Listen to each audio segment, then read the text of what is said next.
दक्षिण में साफ, उत्तर में half about the BJP.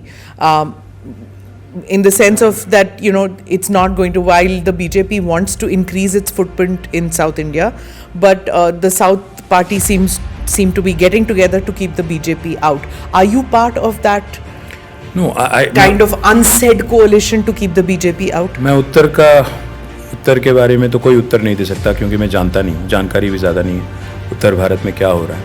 It's a different country altogether. If you ask me, it's a different world.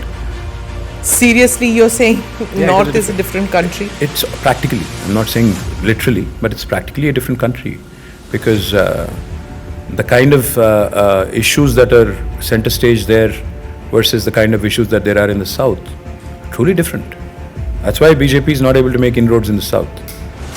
Definitely, I think the issues that matter here are different. The issues that really, people think about here are different. Jobs, inflation, economy. Isn't that the same issues in the North? No, I don't think so. I think it's otherwise winning 75 seats out of 80, etc., is not possible because, think about it. Our per capita is 357, Telangana. I think Bihar's is 57. I think UP's is 87 or something. So yeah, I think it's a different country, without a question. And I'm not trying to put down anybody. I'm not trying to say this arrogantly. All I'm saying is it's a fact. It's a different world altogether. If you look at Telangana, look at Karnataka, look at Andhra Pradesh, look at Kerala, look at Tamil Nadu, the infrastructure here, the education levels here, the literacy levels, the healthcare parameters, look at any index. We are far ahead, of any other state, especially in the hinterland, in the Hindi hinterland.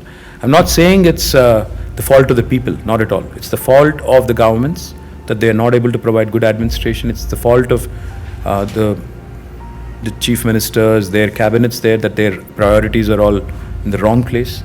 They seem to be content in keeping their people backward and just getting votes out of them by using primordial emotions. That's not the case here. We definitely focus on bigger issues, real issues. 19% of India, that is the south of India, contributes to 38% of India's economy. We punch double our weight. So that's the southern bloc for you, if I were to put it that way.